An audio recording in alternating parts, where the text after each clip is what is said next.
Uwe ungwa kwa gaga.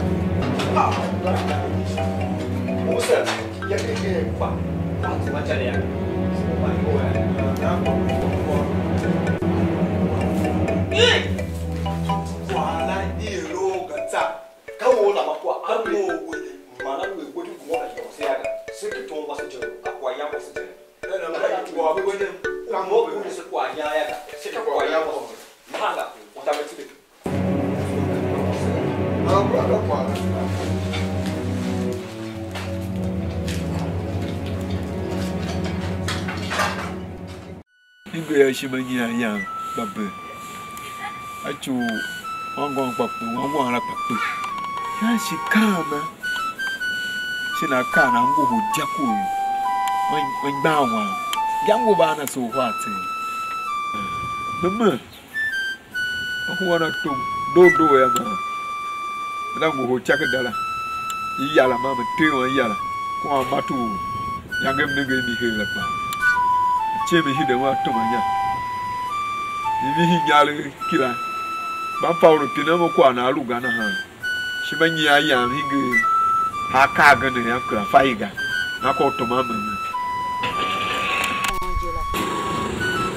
oro bro aya wa yo bien onto de wa hige ne afa wa krata yo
Kawe. Ni je ki yo la ga tire po tire la. Ni je hera ga. Ka kila na Ishimanyian ba no walo kwa wa kwase na me. Adi dinye hi ya ne. Ka kwa la kwa yamda. E ko yala shira mte chati be. Unega. so much more here. One for one. That's the one who can't see Joanna. I'm one. What does it? Yes, can you? Yes, can you? Wako Anna. You so, but what pay? How do I go? I will do one. Couple all I'm on the back. Number one. I just saw how you like you and who when I see, but you are young and I'm so he and those are Yapan Sabahan Tabo, Ugama Shashi Katso, Monaga, Uanaga, Uganaga, Nashim Latoso Hana to my yangi. Now, you heard Chuku, she will carry her so much. She let him all on Quajaga. Yo, Pangiga. But you go to a home of your yo, one bound was over sending a Kaya Luhana. Go on your yo, and bound. One there, Luhana dinner, Yalapabi. Quaga. Quaga, the Sojila. Oh, Fana, go pound on Nama, held a woman, my man. Go one Quahana. Okay, you have a good to Abby. Muga. Kadumora, Ungu and Danuna. Yala two I Chacha Hill and Indori Hanyana. That is all. He young shimmy. Wapa Zaba, Waka Mukumba, Bosso. Aye, Ungo heard that Jahi Yawam, with your family. Yeah, Lucy. I can't hear.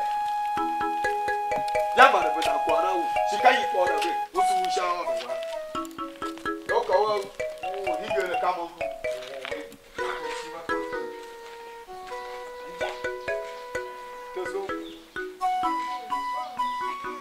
Yo, Tashi. I'm sure you're in Akaduba high.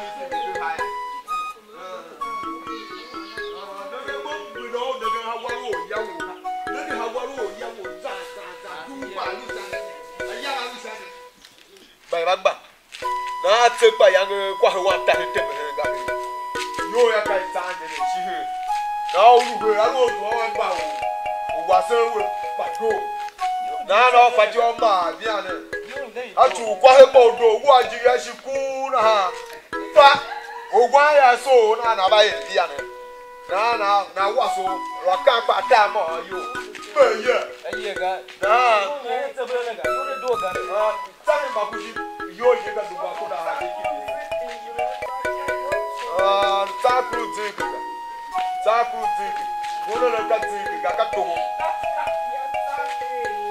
boko ango ka hiye boko chihe ma wono na jaka ko mo se bako ma flag da ma flag wo chihe ma ka wo na mbe ga mo shenje so yebe ga ko wa ba se ma zegana na mola ka mo ro ma na moga zegana no abala ka wa ga Unega, mana ko flat. Ga unega mambo kwa bahi chere. Nega. Ngo yako ka ngomonzwa. Ngomonzwa. Ngololo na jaga. Ya go digiru ba. Kisi mbu balu ba wona nakanya. Wanja wola, wanja wo. Wada sha wo zanza hige. Iru ko dega. Dego bago kwa baho kwa sera ya. Ka ko mongo ngolo ka utine wepe kwa mbolo.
Mom tell him chairman Bahaya and Banhaga.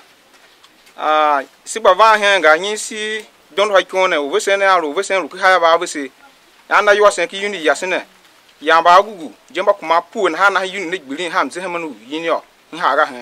Nahaya, queer, Nancy don't like corners of Anyoy, Simba Simbaku, will have Kunik Bishigapa Samana was not come. Now on a bonavongo.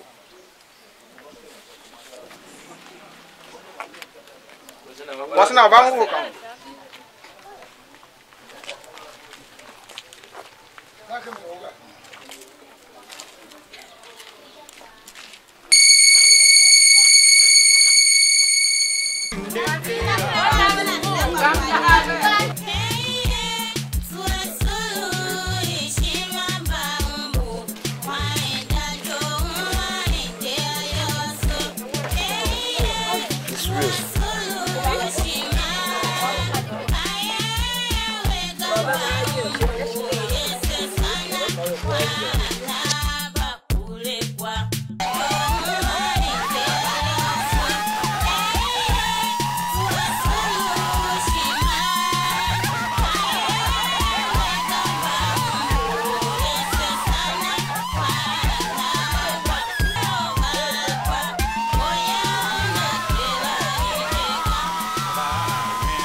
Idyako,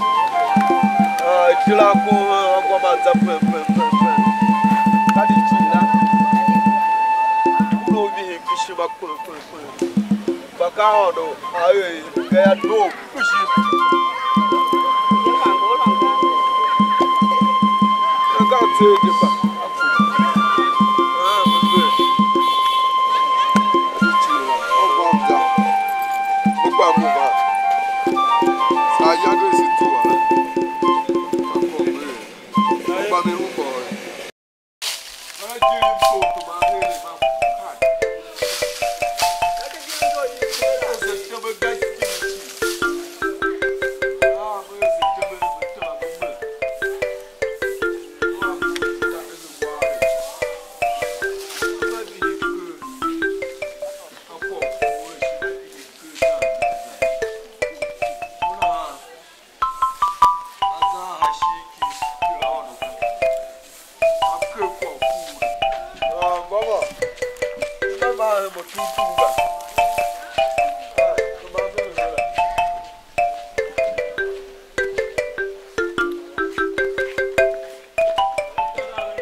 jamba gam to cha kwa shi mu se kwa yo ya kai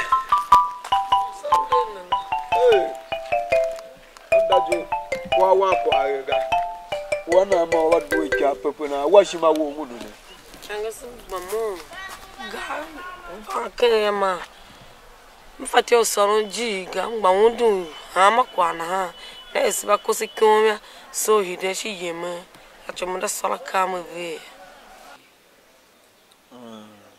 no yemi ha bokpa mo ma hachu kuno we na ha bokpa ngoho wanzo na mbe kuno ni hide wanzo ba na me na yo bana me na yo bana wanzo ba ya me zamu da nge ni yi ya chime kwa ogene pa sibo e atu mo kwa kune unyo mo unzami odido ma lo za Kristo gaya ma ke kwa kune ma nyo se na wona ayi alo ha pa mo kwa ma mze ha chu wa gwa mo kiki na pa ku ba mo ba kwa lo we gala shima don ko chuku shima don moko wanzo hu yo mo ma kwa o kamo nepa yene no po tesenga wo ro pa ga na ha awashima wo hu na jinji mo ba mi na mo kwa ma Mdooter man kimi wanzo ba genga mo pa fa kishima je ka e hingi mo kishima de la ga ya mo pa fa mo gbo gi bi shinyale ki tuo mo yaga nyare ki ki yo kamo pa kunda tagbe dubo kunda tagbe ne kamo do dubo kunda tagbe bolu ndega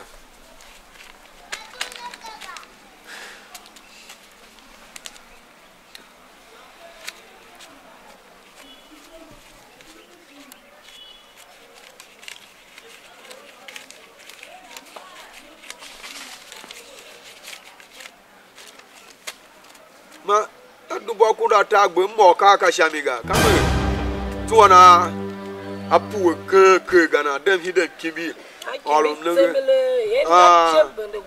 ka peru jira wa yele ma bi yin eni ko ada gba kwa sa yare ke hide no kamimi wa dajo me pa de ke me no na me no dubu kalu uta achu nyaleki ogbeje yiwo nyaleki yage nyaleki haku no mo office kanala ya na nyaleki la bi chichachi ke koku ne ndora nyokla nzo na me no dubu ta kamu ke go ba yanu kamu shira dawe se pa ga ma ku di kamu hana re kudu ni ma yanga ta ya kwa ya shi ya ga mamugu amahe na sha pa kwa ya ngu gam yo kwa mi be sha nzo kwanga za kamuka na le kunu te ni kudu kamu ma ya ga ta na kinene bien ne mi ki be anzo la mi kinene mi ki be anzo la mi kunu bi himje ko kamu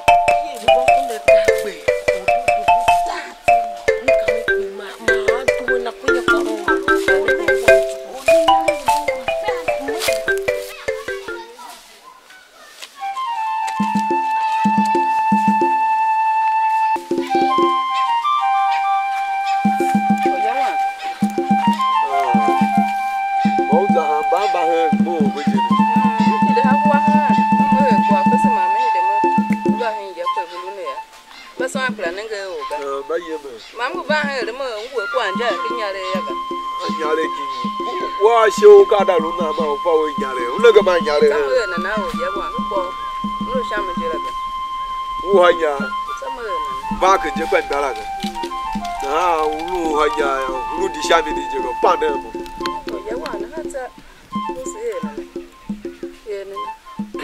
na ya kina mo na o lega ma nyare o lega ma nyare o mo ka la ga mo lega ma nyare ga na kwa kitaka kwa mambo abi kitaka kala mam na ga na la duwa kuru hera kwa gukuga bash shima bi keje de ka ko kwa ye ma shima bi we kwa ku ne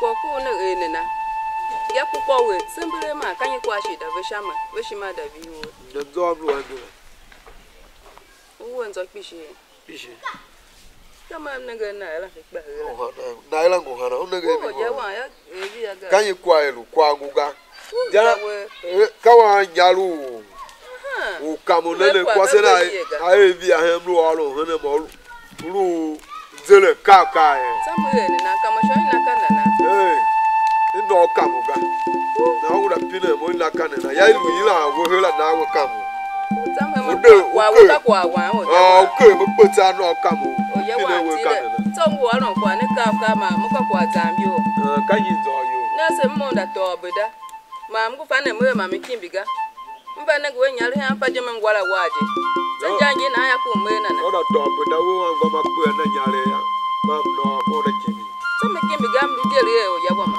am ti di mo to obeda ga ta po wala nyare kimi mbu anzo tak wa nyaru kuru ba ile to kuru keke ba pewe inala ina kibibe anzo me kuwa mi chicha ki ya mda banzo nyokla nzo du ki na mi kibi njo ashi ameshi wa higba mwe shi njo ya ba gba kwamba ran kwa na halaga ozu enyari kin na agba pesi je nyari kin nongo hachu mokpa an gba wora ka gwa na agba pesi je nyari kin nongo na mo du nyari kila na mda kimbe budon to la do kana ha ga mbenda wodi won go pe na ha za mda ya nyari nongo ba we mbenda du nyari na mda kimbe buda ya wo ko gba wo pe ta na ma no wa ko ala na hala uto njo abuda ore kibi na ko mo mo ro la ko wala okay won gba wo ya ona pe ya ma wo eku mo ko ko ala wo ma gu ma nyare kila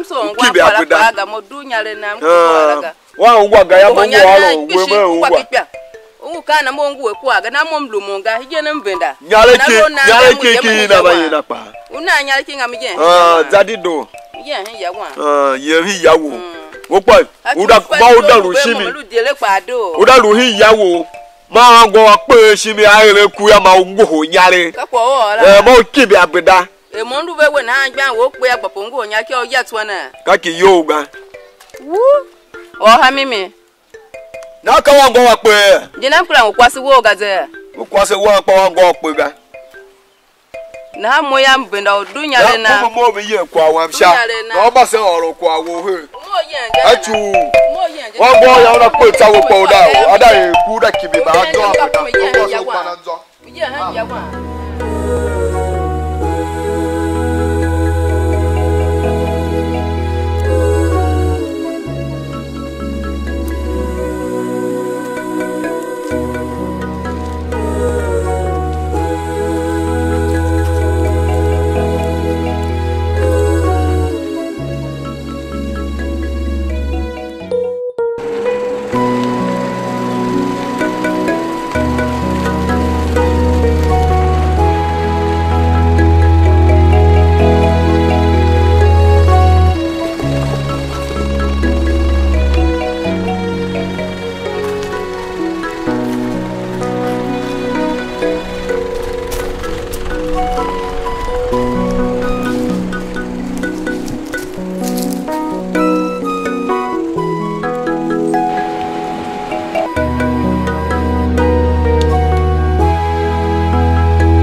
Bambu.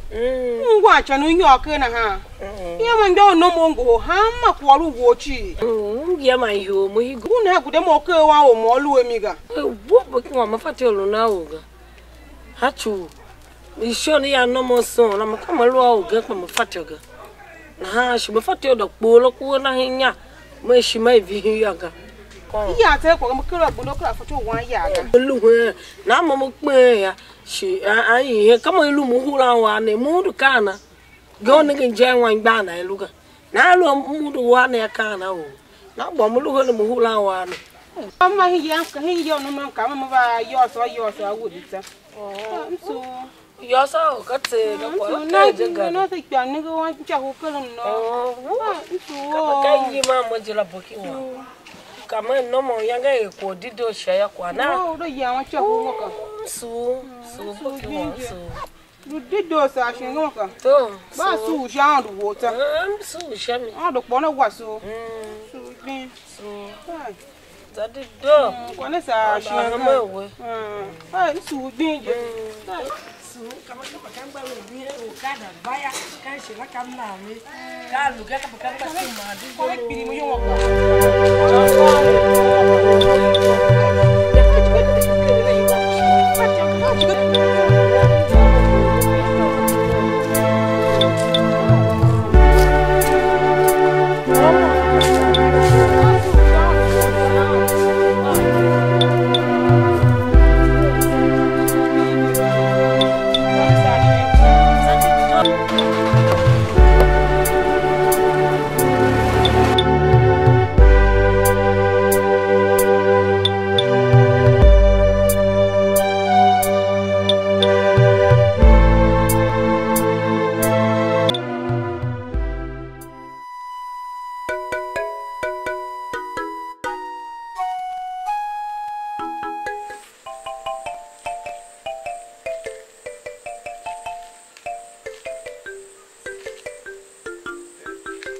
mo kwa no oro na ba shi mo ro kwa na ge we bo ngo he ngo ngo kwa ka kai chake dai yi ishira la urungo ro kwa la yi kai ya yo na zo to yo bi la zuwa na ha kai ya urungo ro wo da kwa he na aka pa alu jira uya ka cha yo je vai kam mi da tu mo fati o ko no e go mo paga na shi wa ibi ana rungo na kunya kuro ga ba tu ma he ni na kele o pa wora ham fish o je ma mo yo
Mama, this is a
biology.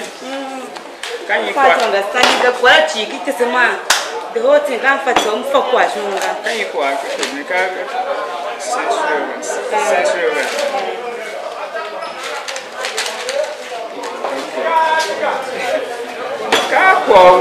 Now, both as the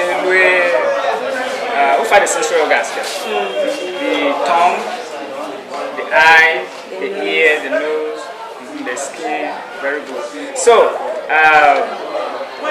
you know, all sensory organs, carry messengers. Understand? Messengers, to the brain. Such a brain, every day interpret. One, I brain hit a reaction. I turn it back, more react to stimuli to happen. For example, I show nenge kwa, so I show like a talk message back to the brain. Brain ada interpret. Whether ko kingi neka unia shiko pupu. Then I hear the message like to you. You are sure ka we yes kwa unia. Okay, hindi ang wala muyalwe. Kwa ero hinguhan utagwa kran haya. Uka ka brain wo nada zuwa kwale kwa ero hinguhan ha. Yes, kape nujela. Although we have what is called reflex action or involuntary action. Actions begin a capital that reach to the cerebrum. Understand? We know we have three sections. We have the cerebrum, we have the medulla oblongata, and the cerebrum. Understand? Now, reflex actions after the action, we bear message like I record to the brain. You understand? So just a simple thing. Mathematics. Angles. It's a simple thing. This is a right angle triangle. In the right angle, the Pythagorean theory. Called Mr. Yoyo. So in the right angle triangle, this is the adjacent, this is the opposite, and this is the hypotenuse. So this side is equal to the sum of the other two sides, the adjacent and the opposite. Understand? Why the hypotenuse is equal to these two sums. So here, a henny 8x, hen car 4x. So here we 6. Yes. Now try again. Okay. This is 8. Put together 8 and 4. Okay, 12. Exactly. 12x. Okay. Okay. Hey, thank you. Anytime you know a right angle triangle, you use the Pythagorean theory. You get. How we want to learn now? Senior, go to Tinia Morosa.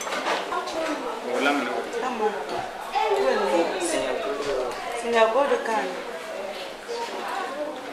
The gravity. Never. Gravity she tear gire kamula. Young you are the cat in the window. You need to be in a mobile.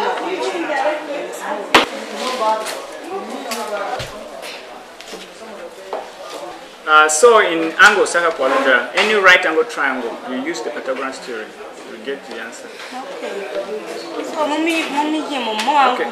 Yes, come again. Okay. So do it. No, by your quaga. No problem.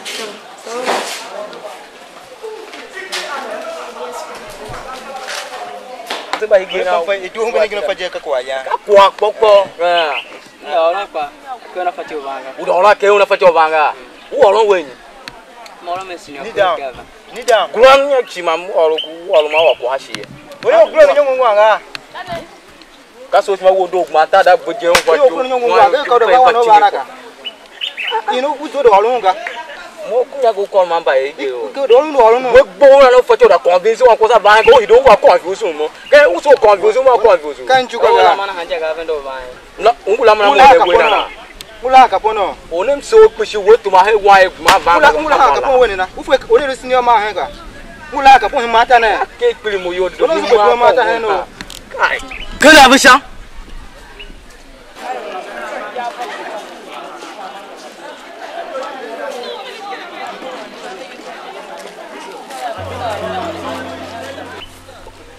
Moza to ha ku ba la bana.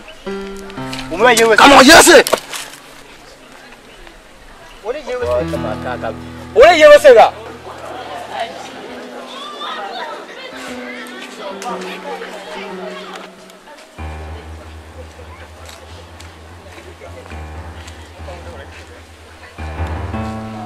Why would you kwa? Come on, be hashisha.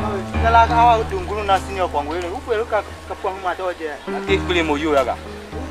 Bana ajal rutini 14 assist 2 kwa assist 1 ha. Mbamba matured. Ole hideva. Yewe se. Ufa kwa kile imone kwa.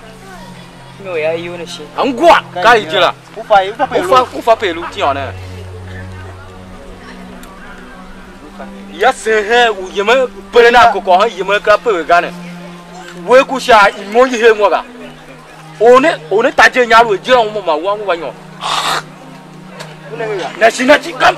Yewe se.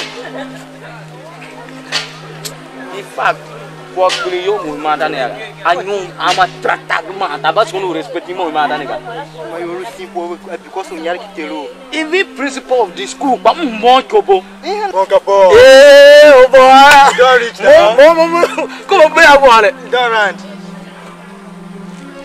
kamishin wono no foko lu sele de wana yewe oni fe kwanya na ye mase yo kapo eh oh boy ile wangula oni mo gravity as gravity concern kapo hey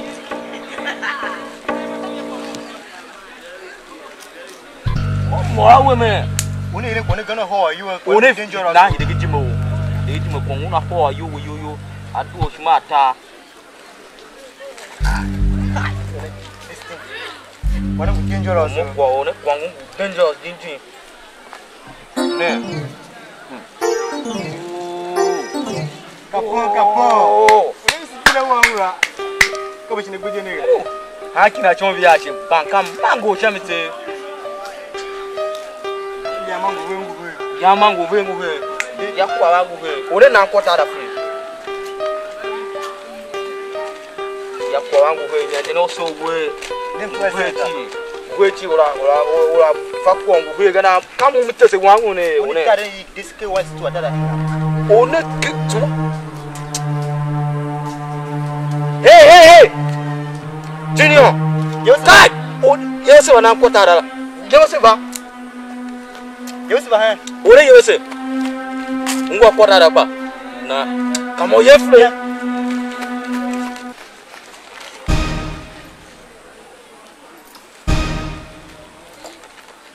na ba kwa toto va hingia problem la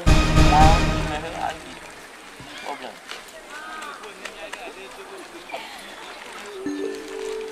kapo oh boy mo gai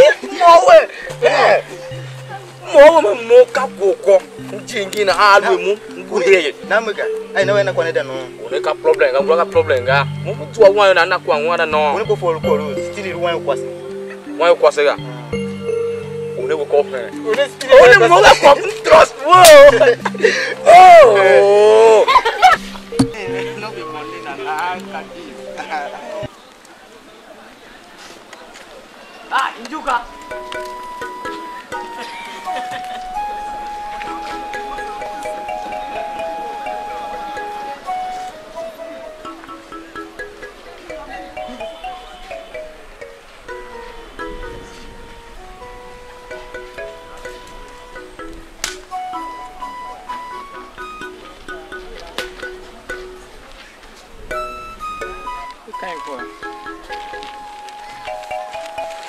Deo.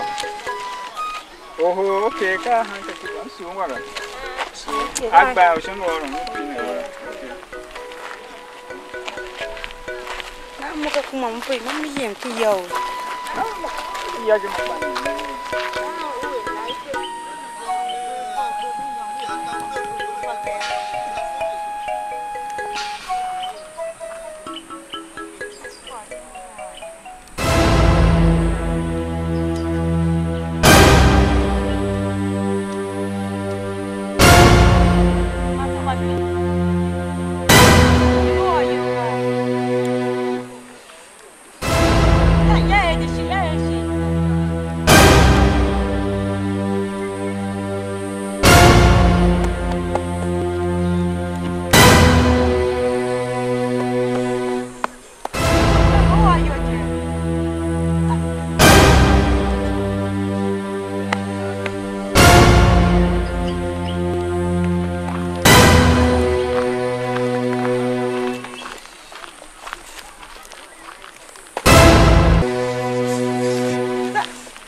Uka sangara kana ko yo ko makanya. sa ashije